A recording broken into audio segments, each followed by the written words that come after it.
Ang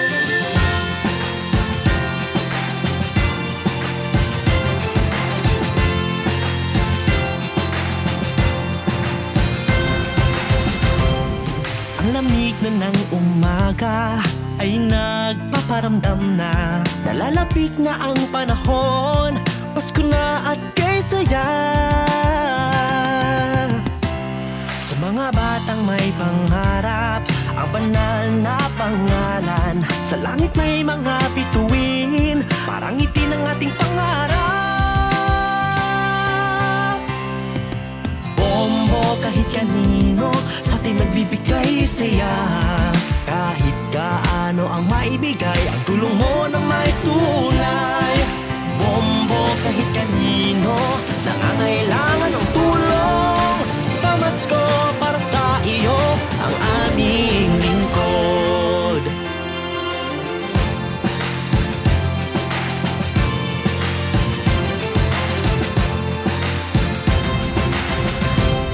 Pamasko di lang dahil sa pera, kundi para sa ating kasiyahan. Ang karoling mula noong una, sa Pasko pinaghandaan. Kusa ng Star FM at Bombo, palakasin nating kultura. Kaya programa'y isinulong sa kapwa at pamayanan. Bombo, radyo, musika, nagpapatibay sa ating kultura. Di mag-aalinlangang ipakita ang talento sa musika. Bombo, radyo, musika, naghahatid ng saya. Tayo na't magsama-sama sa pamaskong musika.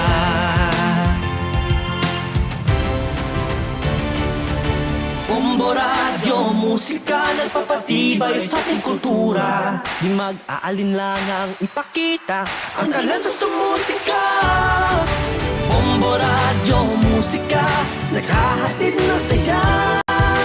Tayo na't magsama-sama sa Bombo, radyo, musika. Tayo na't magsama-sama sa Bombo, radyo, musika. Musika.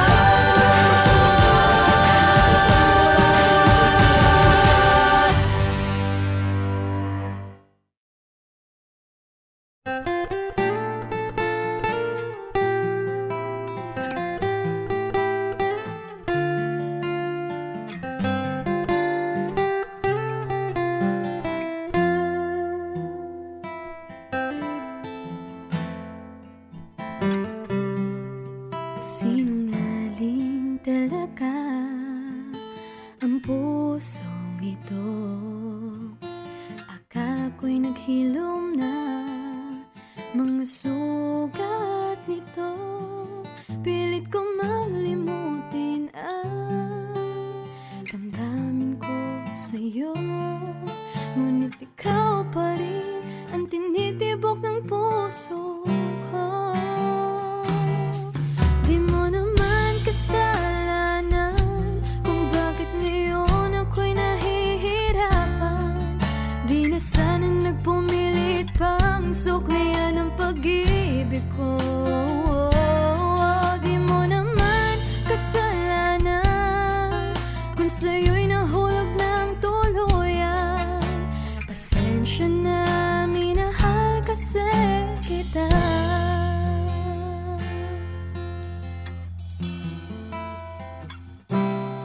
Kahit pahirin ang luha sa aking mga mata, ang pag-ibig ko sa'yo kailan may di mawawala.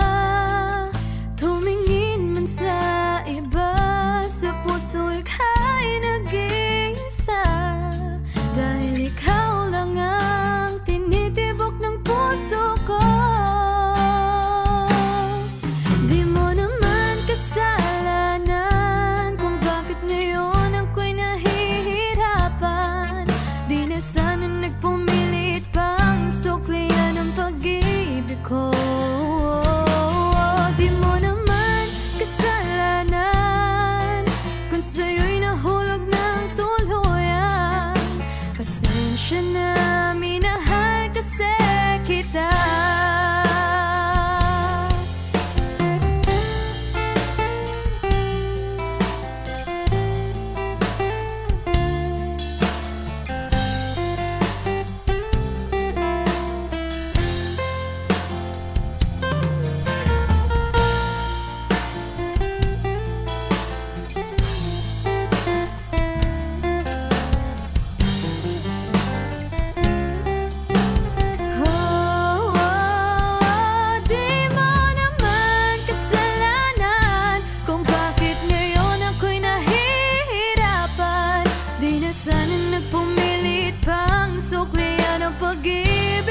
Pasensya na,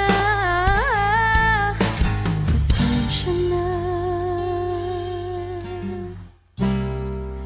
Minahal kasi kita.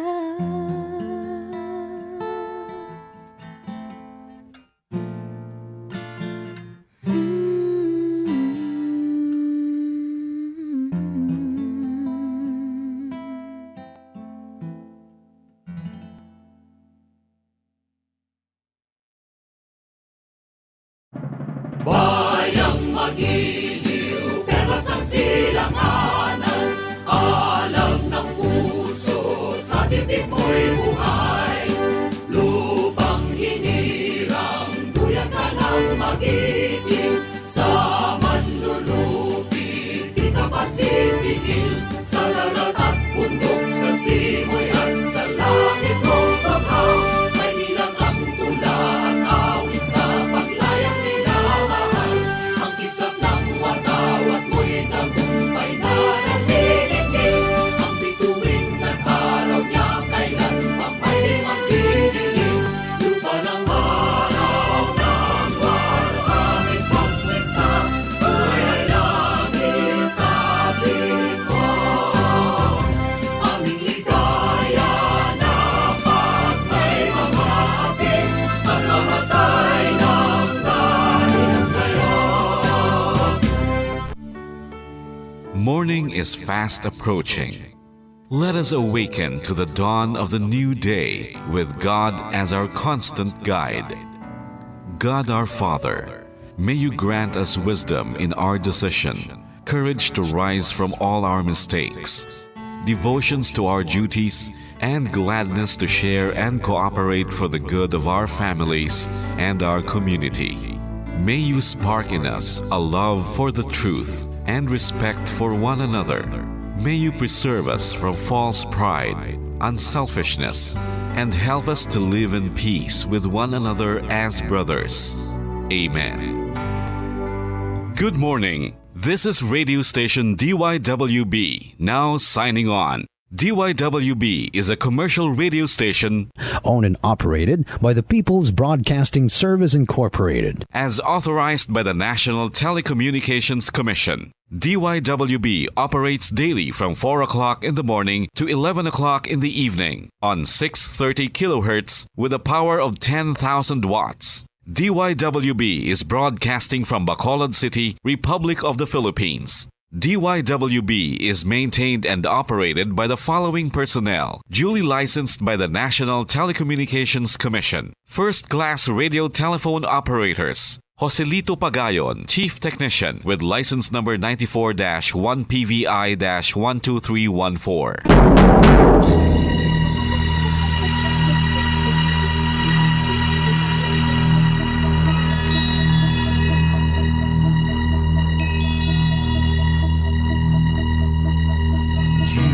Are the reason why this network is on. We're standing together, so loud and so clear. And on your radio, we aim not just fun. We're here for you with our great big helping hand.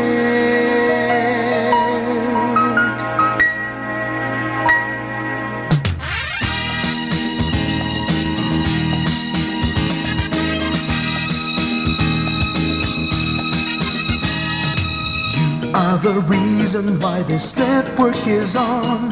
We're standing together, so loud and so clear. And on your radio, we air not just fun. We're here for you with our great big helping hand. We have the power to tell the truth without fear, with favor to no one. We stand as one. Turn on your radio and stay where you are. Listen to the bomb and we'll take you near or far. We are here to speak the truth and let you know we are here for anyone who needs a helping hand. We are here to find the way to freedom and peace, justice for all. Make this world a better place. We are the CBS, the NBN, the PBS, Bomboradio Philippines. We listen to the voices with no acts of arrogance, with candor and politeness. We are pledged to everyone. We dedicate ourselves, our fortunes, our lives. No matter what it takes, no matter what is sacrificed, we are here to speak the truth and let you know. We are here for anyone who needs a helping hand. We are here to find the way to freedom and peace. Justice for all, make this world a better place. We are the CBS, the NBN, the PBS, Bomboradio Philippines. Bomboradio is here for you to let you know what's new. And because we care, we listen, we hear all the cries and whispers. We shall be free and fair. We are here to speak the truth and let you know we are here for anyone who needs a helping hand. We are here to find the way to freedom and peace and justice for all, to make this world a better place. We are the CBS, the NBN, the PBS, Bomboradio Philippines. We are the CBS, the NBN, the PBS, Bomboradio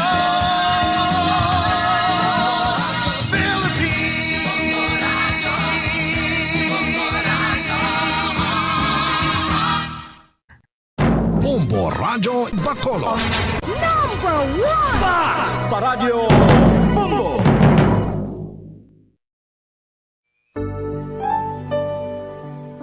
Mga dagway sang paghigugma. Mga dagway sang paghigugma. Mga istorya sa mga ordinaryo nga mga tawo nga naghigugma sang pinasahi nga paagi. Mga dagway sang paghigugma. Sila nakadiskubre sang gugma. Gugma nga nagduso sa ila sa paghimo sa mga butang nga naghatag sang kadayawan sa Dios para sa sini nga mga ordinaryo nga mga tawo. Ang pagpangabuhi nga mabungahon, mahigugmaon, kag pagkabuhi sa paghigugma. Ang ila kabuhi nakapahamuot sa Dios tungod sila naghigugma. Ini nga mga istorya mangin inspirasyon man sa aton tanan. Kita man ginaagda nga magkabuhi nga maripayon dira sa gugma sang Dios kag pag-alagad sa aton isig katawo.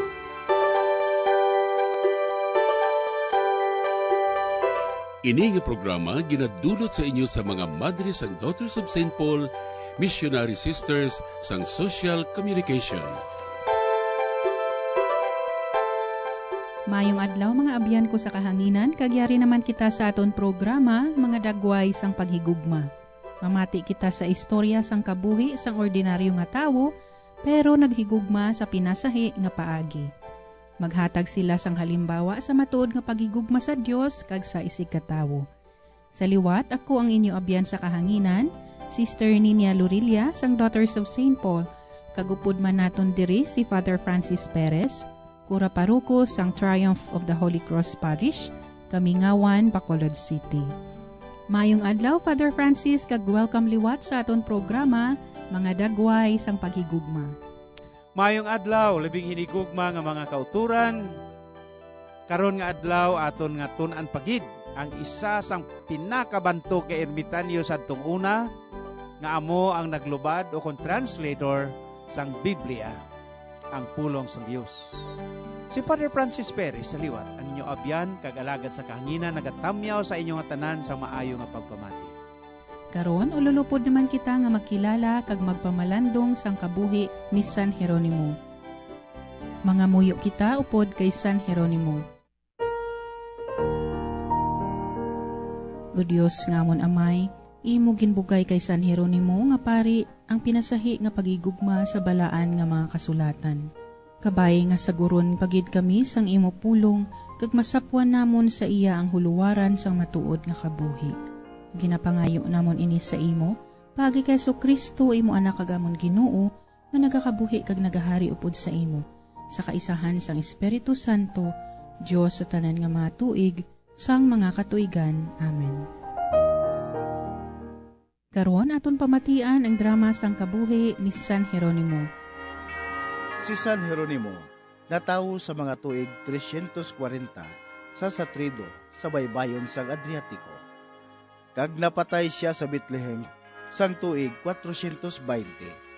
Siya ginmunyagan sa Roma, samtang ginatun-an niya ang mga dumalagko sa kultura sa mga Griego kag Roma. Dayon, nangin ermitanyo siya sa Syria. Kag sang ulihi, ginordinahan bilang pari. Sang ulihi pagid, ginkuha siya nga sekretaryo sang Santo Papa nga si San Damaso.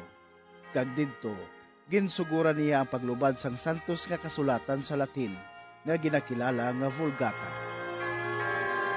Sang ulihi, siya nagpuyo sa Bethlehem sa diin nagtukod siya sa mga monasteryo. Kag nangin maukod sa pagtuon sang santos nga kasulatan, sa pagsulat na hanungod sini kag sa pagtudlo.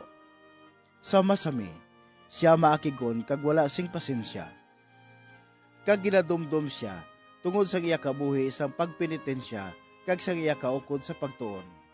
Kag labaw sa tanan, sa iya walay tupo nga pag-alagad sa pulong sang Dios. Ang iya kabuhi na sentro sa Biblia, ginlubad ini sa Latin, nga nagapahayag sang iya mga hinimuan, kag labaw sa tanan, ginpanaksi ini, kag iya ginkabuhi. Nga bisan natural sa iya nga mabudlay pakigbagayan kag mainiton ang ulo. Iya ginhatagan sa igtulopangod ang kamalahalon nga ang tagsa kag isa may ihibalo sa Biblia o kung santos nga kasulatan. Kaya ang ignorante sa Biblia, ignorante man kay Kristo. Apang ang anuman nga ihibalo sa santos nga kasulatan o kung ibanghilyo, dapat ini ipangabuhi sa matudtuod nga panimuot sang pagkaalwan kag paghigugma. Si San Jeronimo nag-alagad sa simbahan sa iya bug-os nga tagipusoon. Huna-huna kag kusog sa iya bug-os nga kabuhi. Bisan pa, sang lamharon siya.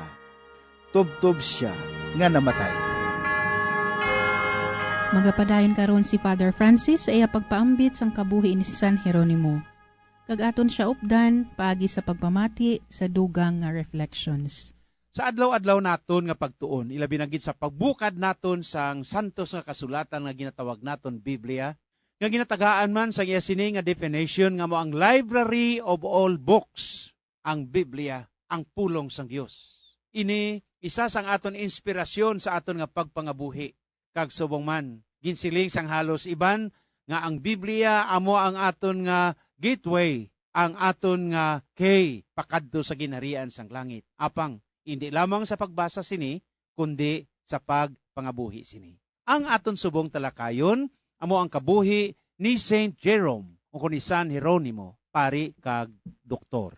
Bantog nga taglubad o kon translator sang Biblia, ginbunyagan sa Roma sa edad nga 18 anyos.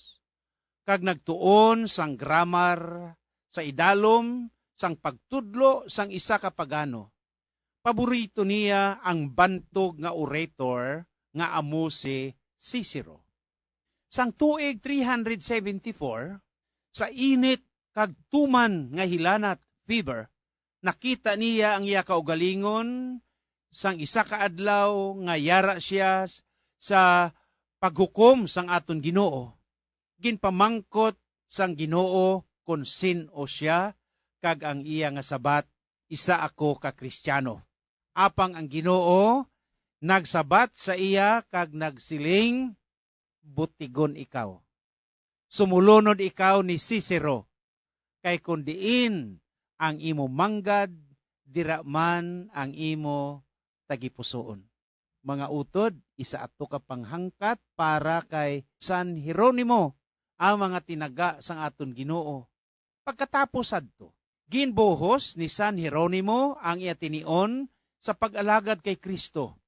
Pila ka tuig ang nagligad, nagtinir siya sa disyerto sang Syria bilang ermitanyo o kon hermit.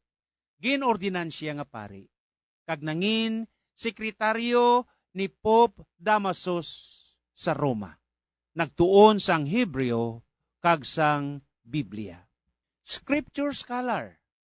Naglubad sang daan nga kasugtanan o kon Old Testament halin sa Hebreo kag ang bag-o nga kasugtanan halin sa Griego o kon sa Greek kag nagsulat sang madamo nga mga komentaris nga amo ang nagdala sang ginatawag naton nga the great source of scriptural inspiration for us today.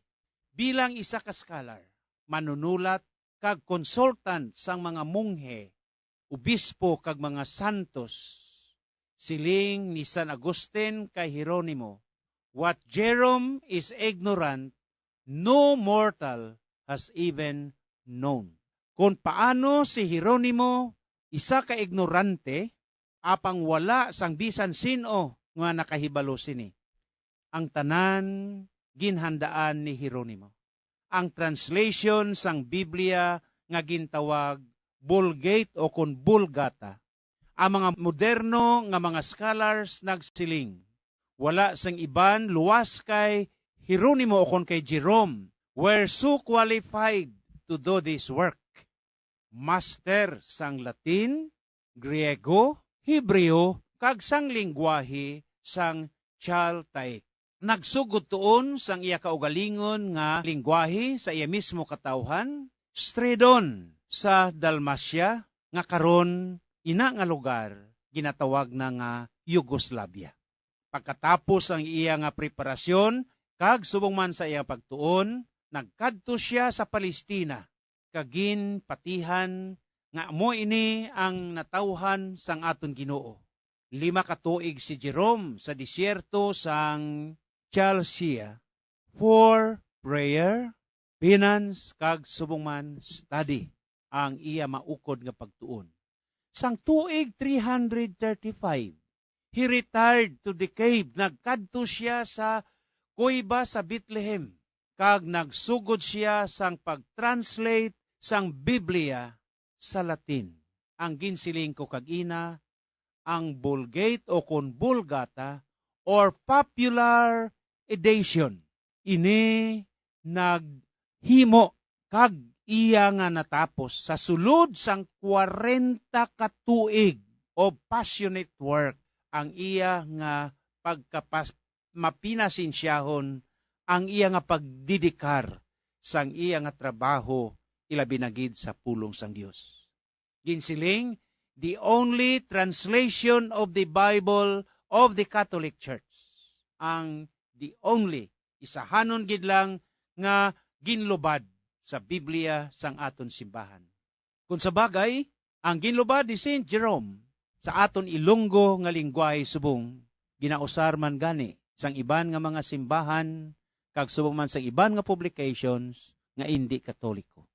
Sa komentaryo ni Propeta Isaias, nagsulat siya, the ignorance of the Scripture is ignorance to Christ.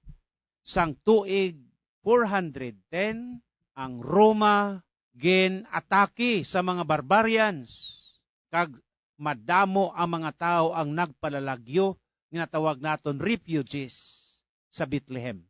Naguntat sa makadali si Jerome sang iyang obra, kay ginatipan niya sila. Siling ni Jerome, today, we must translate the words of the Scripture into deeds. Kita nyo mga utod, sa lingwahe naton, karon kinahanglan aton lubaron ang mga tinaga sang santos nga kasulatan paagi sa aton mismo maayo nga hinimuan. Napatay siya, worn out with finance. At the same time, ara gyapon ang iya nga pag-antos, ang iya nga hard work kung pagpangabudlay, kag sang September 30, 420 sa Bethlehem, napatay siya. Ang iya nga lawas, ginlubong sa ginatawag subong, Basilica of St. Mary Major sa Roma. May mga komentaryo nga nagasiling, mainiton kag madali si Jerome mangakig. Apang ginausar niya ang iya nga pen o kon iya nga lapis sa pagsulat sa gihapon sang pulong sa Dios. Mainiton siya, apang madali man sa gihapon magpangayo sang pasaylo kag patawad. Nakita sang Santo Papa ang iya nga larawan, isa ka bes nga nagauyat sang isa ka bato, kag iya nga ginapulpog ini nga bato sa iya nga dughan. Gani siling sang Santo Papa, "You do well to carry that stone, for without it, the church would never have canonized you." Ini ginkuha sa nakon sa Butler's Lives of the Saints. Kag pagkatapos, kung aton tanaon, ya siling sang Santo Papa nga ato, imo nga ginhimo sang maayo ang pagbitbit kag pag-uyat sina nga bato, kay kon indi bangod sina ang simbahan, waay magkanonisar sa imo nga ikaw santo. Si Saint Jerome ginatawag patron sang mga librarians kag sang mga tao nga may higugmaon sa mga libro. Father Francis Perez Liwat nagapaalam sa inyo kag nagaagda naman sa inyo liwat sa pagpamati kag sa pagsunod sa masunod naton nga mga santos nga aton tun-an kag aton nga ipangabuhi adlawan. May God bless us. Madamo gid nga salamat Father Francis sa imo duga nga pagpakilala kag pagpahangop sang kabuhi ni San Jeronimo. Isa siya sang 4 nga labing dako nga doktor sang Latin Church kag ginakilala siya nga patron sa mga scripture or Bible scholars. Ginpili siya sang Dios sa pagbantala sang iya ginharian, paagi sa pagbantala sang iya pulong kag pagpanaksi sini paagi sa paghalad sang iya bug-os nga kabuhi sa paghibalo sang Biblia kag pagkabuhi sini adlaw-adlaw. Kag ini nagsugod sa pagpamati. Mga abyan, magpadayon kita hasta sa masunod nga semana. Sa aton masunod nga programa sang mga dagway sang paghigugma. Sa amo gihapon nga takna kag istasyon sang aton radyo. Salamat gid sa inyo padayon nga pagpakig-upod. Bendisyonan kita tanan sang aton makaako. Sa ngalan sa mga madre sang Daughters of St. Paul, ini si Sister Nina Lorilia, nagapasalamat sa inyong pagpamati, kag subong man sa pagbulig sa aton mga collaborators, cooperators, benefactors, kag sa tagdumalahan sang sini nga istasyon. Sarang man kamo makig-angot sa Daughters of St. Paul, Bacolod, 29 Corner Hernaez, Henares Streets, 6100 Bacolod City. Telephone number 433-1648. Daughters of St. Paul, Iloilo, 425 E. Lopez Street, 5000 Haro, Iloilo City. Or cell phone number 0943-541-0771.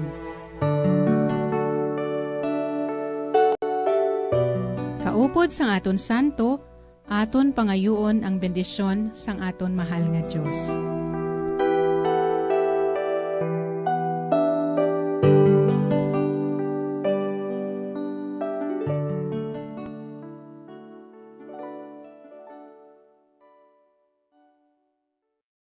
Bombo Radio Bacolod. Number 1! Paradyo Bombo.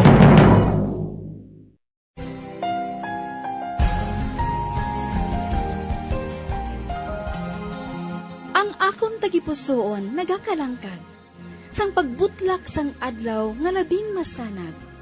Sugdanan ka nga ginggikanan sang kalinong, sang manunubos sining kalibutan nga madulong. O Kristo nga kasanag sang amon dalanon, sa imo ang pulong nga matinubuson. Ipadala ang imo espiritu sa pag-amuma, sining tagipusoon nga nagahandom sang imo gugma.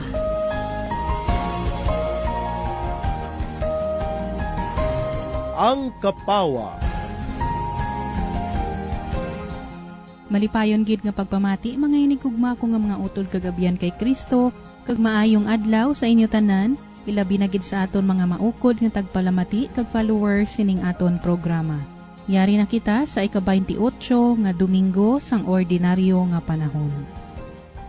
Sa sining nga Domingo aton man ginasaulog ang Indigenous Peoples Sunday kag Extreme Poverty Day. Sa gihapon, ang akon gid pagpanamyaw sa aton tagpalamati diri sa Diocese sang Bacolod, sa mga parokya nga sakop sang Diocese sang Kabangkalan, San Carlos kag sa bugos nga Negros Occidental kag Oriental. Dira man sa Cadiz kag Sagay, sa Iloilo kag Guimaras, sa Marbel, Coronadal kag Cotabato, subong man dira sa Rojas City kag Capiz, Kalibu kag Aklan kag sa maabutan sining aton programa karon nga Domingo. Upod ang aton mga intentions pagpanamyaw man sa tanan nga nag-text sa pagpaabot man sang ila pagpangabay. Kung tandaan mo ang amon mga sala o Ginoo, sino bala ang makalikaw? Hapang sa imo may kapatawaran, kag bangod sina ginatahod ka. Mga muyo kita.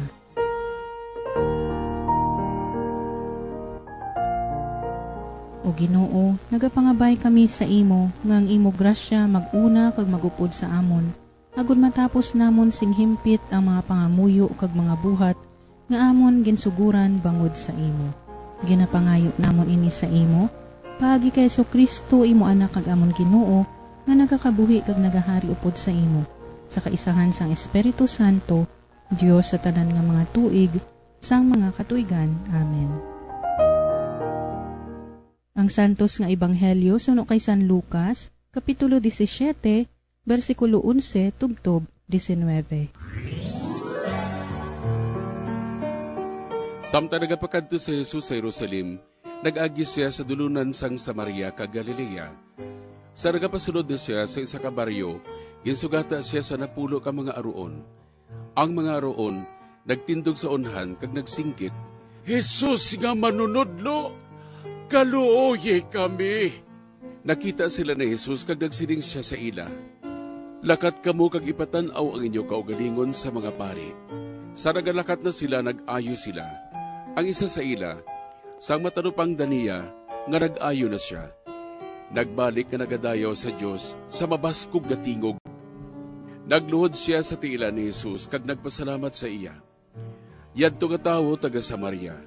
Si Jesus nagsiling, "Hindi bala na puno ka tawo ang gintinluan, karon di ina ang siyam." Nga ining dumuluong lang ang nagbalik sa pagpasalamat sa Diyos. Si Jesus nagsiling sa tawo, "Tindog ka kag maglakat, ang imo pagtuo nag-ayo sa imo." Agud aton mahangpan sing lubos ang mensahe sang aton santos nga ebanghelyo sa sining nga Domingo, aton pamatian kag updan si Reverend Father Jerevel Celestial, chaplain sang University of St. Lasal, Bacolod City. Mamati kita kay Father Jerevel. Maayong adlaw, Father. Mayong aga, Sister Ninia, kag mayong aga sa inyo mga pinilangga ko nga makoturan sa atong Ginoong Kristo. Yari na kita subong sa ka-28 nga Domingo sa ordinaryo nga panahon. Kag para makakuha kita sang implikasyon kag pagtulunan sa atong mga balasahon, aton inihibaloon. Our first reading today was taken from the second book of Kings, chapter 5, verses 14 to 17. Ang istorya nanungod kay Naaman, the commander of the Syrian army, nga muilahari si King Aram. Si Naaman, isa ka soldado nga masaligan, kag subong man, di nataha, ginalaspito sa mga iban nga mga army. Pero may kahuyangan siya, bodily, kag miso siya kalag, twofold uncleanliness of Naaman. Una-una is lawas nun. Kay siya isa ka leper person. Di ka bala makita ko tura, niya biblical basis, kamagsiling kita nga leper, so ginakonsider ina nga patay, one of the dead groups nga ginakonsider sa mga tao. Ikadua is uncleanliness in terms sa nga kalag. Kay man siya mismo nag-worship kay Rimmon. It is a pagan god. So sa kaadlaw, he came to know from a girl servant ini sa iyang asawa, that in Israel there was a man named Elisha, that is a man of God who could cure him from his sickness or his disease, among ang pagkaliper niya. Elisha asked him, sang nagagtunad dito si Naaman, so si Elisha nagsiling sa iya to wash himself 7 times in the Jordan River, then he would be healed.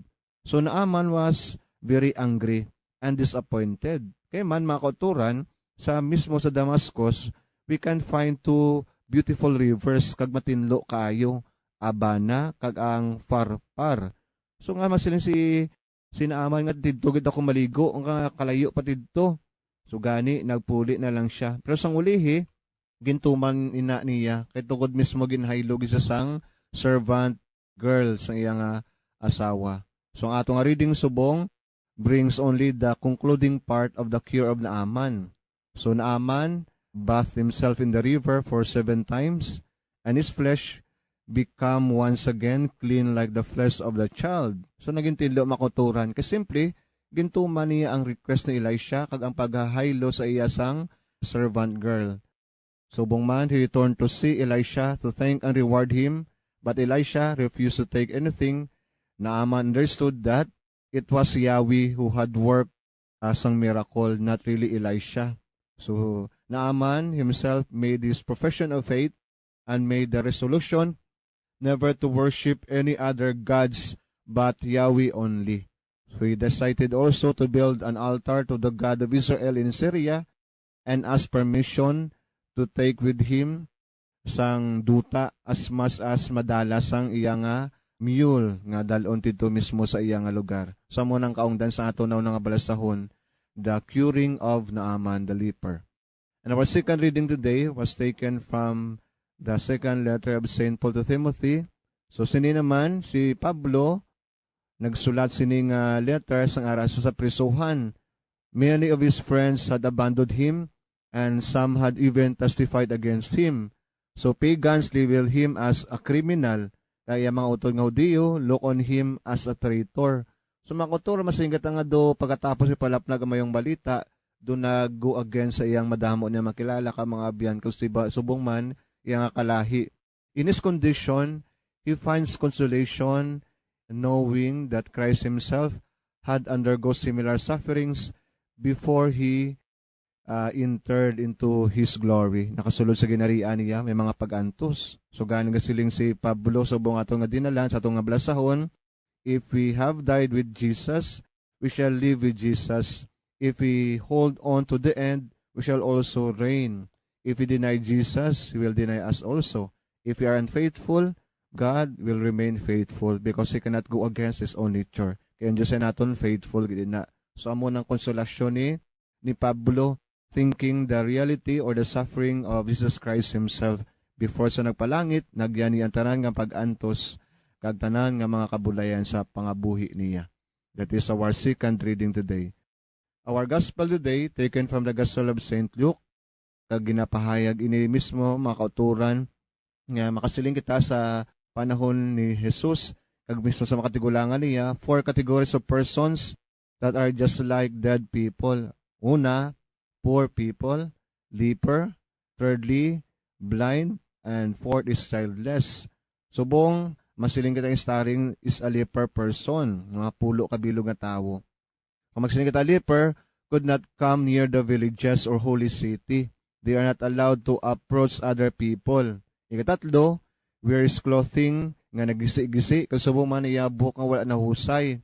Kag maglabay siya, mismo yung babag na tabunan niya, shell this upper lip, and cry unclean, para mismo mga tao magpalayo sa ila. So sila, they live outside the camp, para mismo layo sila sa mga tao, hindi malatnan sang pagka-unclean nila ibang nga tao. So we can find the text, Leviticus chapter 13, verses 45 to 56. Ang pag-ayo sa isa ka leprosy o kung leper person was a miracle comparable to reviving a dead person. So amon equivalent mga kauturan.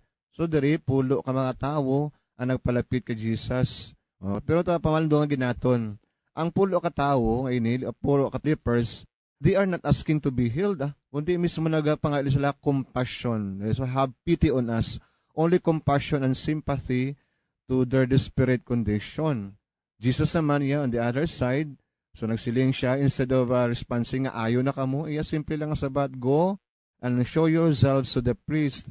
Kaya man mga kauturan, as stated in the Old Testament, Leviticus chapter 14, verses 2 to 7, ginapahayag dira nga para ka-affirm o confirm ikaw ayo na gid isa ka pari. So gani amo nang advice si Jesus quoting the Old Testament. Gani gisunod nila si Jesus nga magagto sa pari. And along the way, the lepers realize that they have been cured. Okay, pas sa ato na una nga balasahon like Naaman, along the way, naglakat man siya sang layo-layo, kag mismo gintuman niya. So na along the way, nag-ayos sila sang ilang kabatian. One of them, a Samaritan leper, sang nabat siya ganiya nga nag-ayos siya, turned back to the Master, Jesus Christ. He knelt down in front of Jesus to thank Jesus. Pero ini nga tao isa ka Samaritan. Para ma-intindihan tayo pagpagid makutura na mo in details sa aton nga ebanghelyo. Nga apulo kaliper. Kaya ang pulo makabalo kita makuturan, ita sa highly symbolic meaning. It stands for the whole company, whole people, whole group, or totality. So 10 leper represent the totality of one people Israel, or the whole humankind. So bugos nga mga tao. And they are combination of sang Samaritan, Hudiyo, kaga iban pagig nga mga tao, not only nga one group, one person, kundi pulo sila and different nations and different cultures. Nga leprosy. Leprosy represents a state of sin, symbol of sin, of human misery, of separation from God and from the rest. Kaya makasiling kita leper, you live outside the camp, you are living alone, or nag-upo di man ikaw mismo sa mga tao man nga may leprosy man. So, makasiling kita makuturan, this disease, leprosy, pulls together Jews and Samaritans. Nga kung sa bagay, ini nga duwa ka grupo, pero bilang ga inaway makuturan, no? This fortune of pain, this fortune of suffering, has brought them together and has made them friends. Kita man makuturan, when we feel just and upright, we raise barriers. Kakadamo kita mismo sa mga pagpangsuya, mga biases, and we tend to disregard other people. Kaya kita maayo kita, alam kita, iban mga ranon, iban pigado, may malation, gina-discriminate natin sila, may barrier kita, may upang, may nagabaral sa tunga naton. Pero dire ginariman kita, all of us are lepers or sinners in the sight of God. So we should stop passing judgment sa ibang nga tao. So 10 lepers are not seeking salvation. Each one for himself, but rather they go to see Jesus all together. So the implication sa makuturan, their prayer is a community of prayer. So kung nami ka panimutila, 10 of them approach Jesus and say, have pity on us. Hindi isa, hindi lang may ako galingon, kundi tanan. So they were cured as they were going away. So journeying together, ang meaning dira, as they were going away, nag-alayo sila.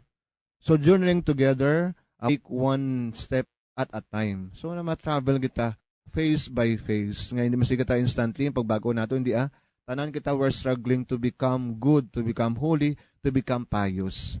So, amo na, why did, another element, why did one leper return to Jesus? Nga isa lang gid, nga hindi pulo. Kaya makasiling kita, kadiri mismo Jesus nag-complain man, why did Jesus complain against the behavior of the 9? If he himself ordered them to go, di ba siling Jesus, lakat ka mo to sa pari. Di ka mareklamo Jesus. Di nga Samaritan na gani kung padalman naton, wala sa nag-obey ka Jesus, kaya nagbalik saya. Di nga ibang siguro na puli, pato nagagto pato sa pari, tapos sila puli sa panimalay, then maybe later on, magpasalamat man sa Diyos. So makasiling kita nga do, ang iniyang Samaritan leper nga nag-ayo, nagbalik sa instantly kay Jesus. So una niyang pasalamatan. So, pero ibang siguro, maybe in due time, they will be back to express gratitude also to Jesus. Ini makaturan, diri ginapayag, Jesus is not mentioning gratitude.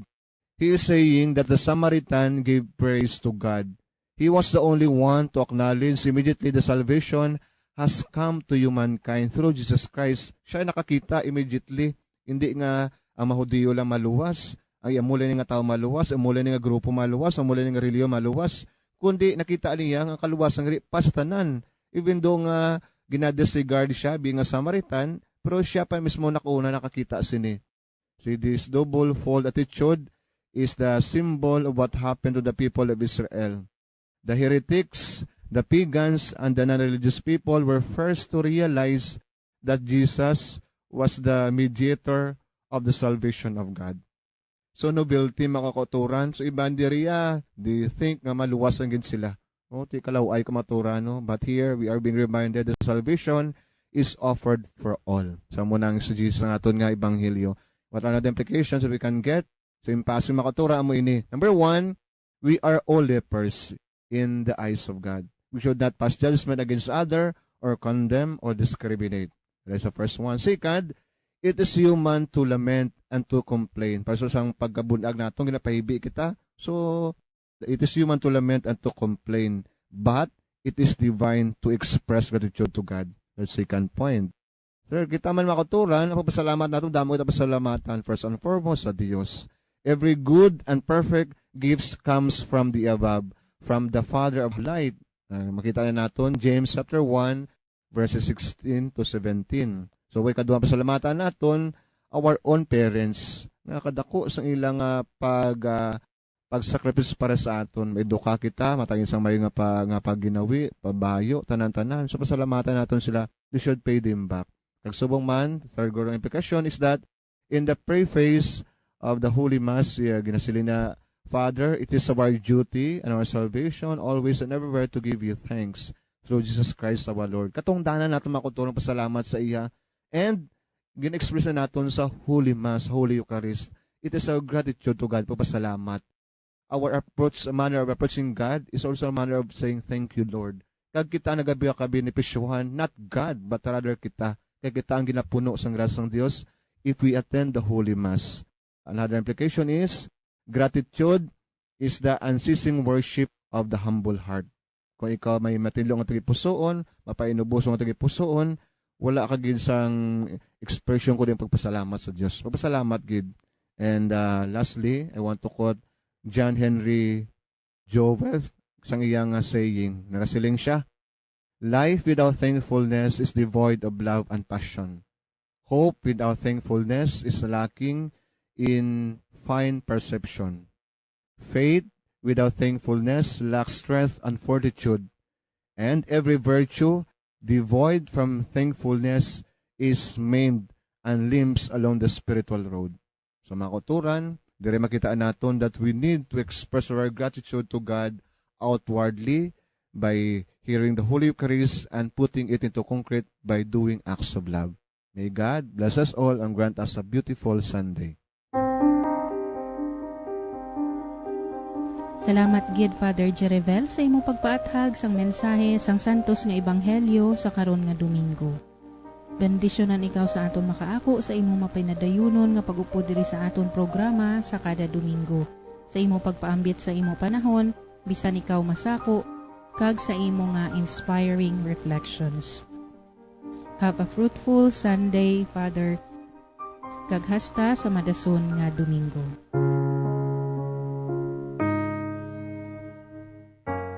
Ang pangamuyo sang Sinodo. Nagadangup kami sa imo, o Espiritu Santo. Samtang kami ululupod nga nagatipon. Upod sa imo nga amo lamang ang nagagiha sa amon. Magpuyo ka sa amon mga tagipusoon. Tudlui kami sa dalan nga amon dapat agihan, kag kung paano namon padayonon.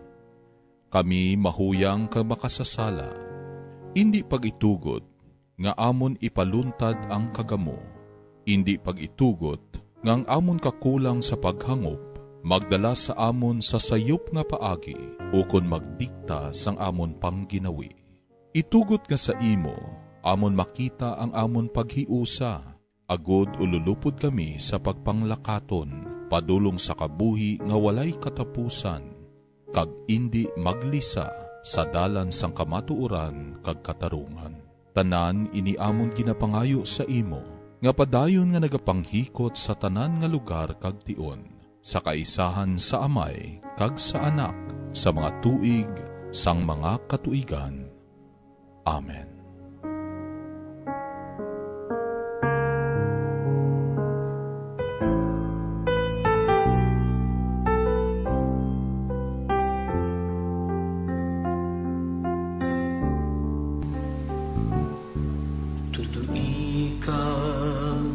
Ipakita sa akon ang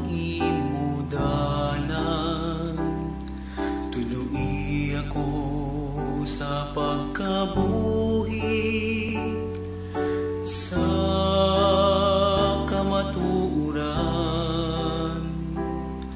Kay ikaw ang nagaluwa sa akon, sa bugos nga adlaw, nagasalig kami sa imo. O Ginoo, ipakita sa amon ang imo dalanon, ang imo kamatuuran, kag imo kabuhi nga dayon.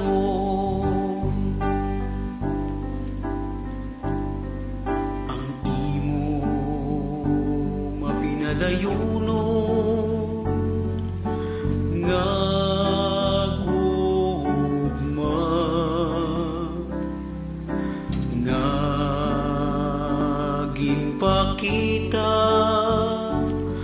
humaling pa sang una, kagang imo kaayo o Ginoo. Dumdumaman ako, nagatawag sa imo. O Ginoo, ipakita sa amon ang imo dalanon, ang imo kamatuuran, kag imo kabuhi nga dayon.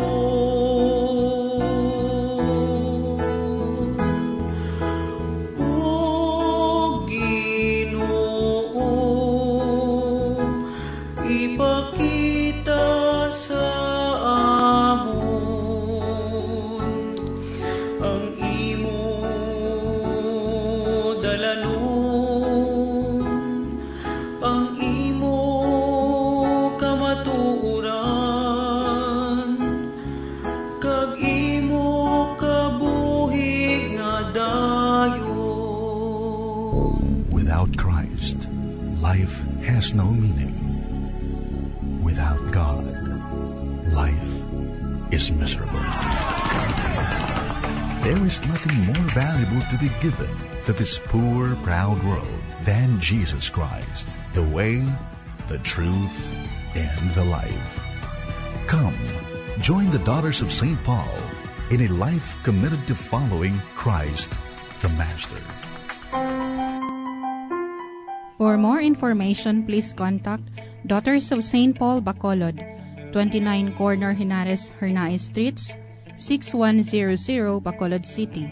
Telephone number 433-1648. Or Daughters of St. Paul Iloilo, 425 E. Lopez Street, 5000 Haro, Iloilo City. Cellphone number 0943-5410-771.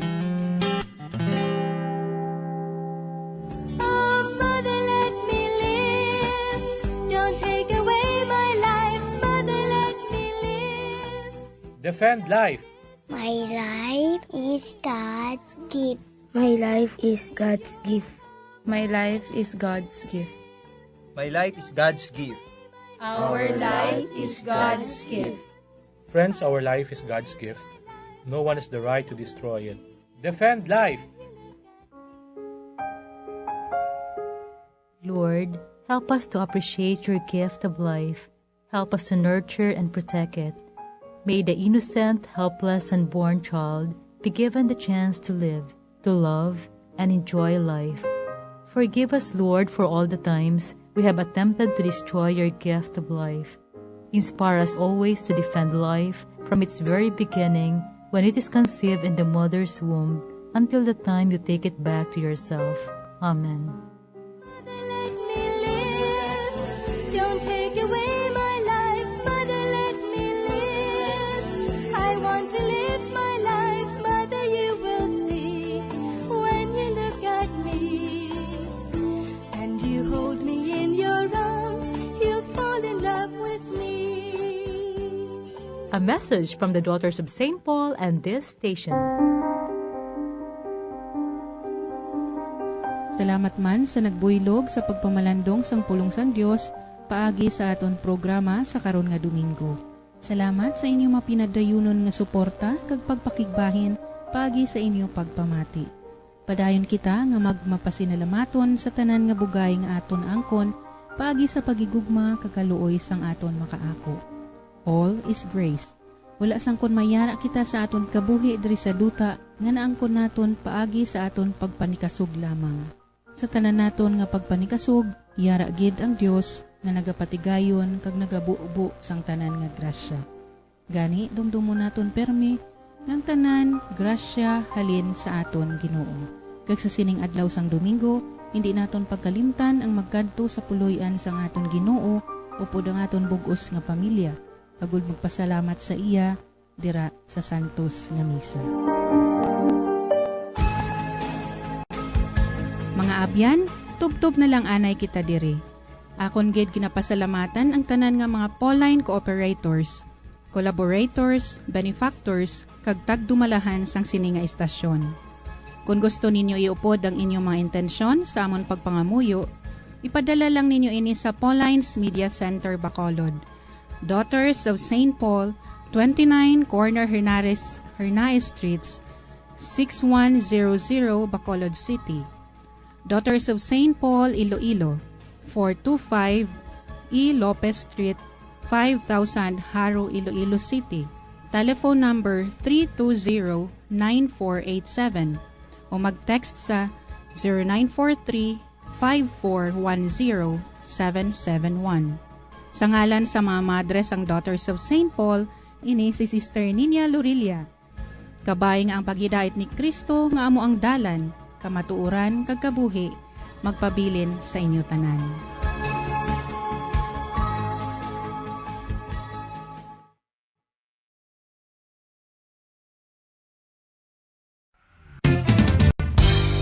Kung ang ampang basketball amo ang mas ginakakunyagan naton nga mga Pilipino, apang salos tanan nga parte sang kalibutan, ang nagapanguna o kon most popular sports in the world,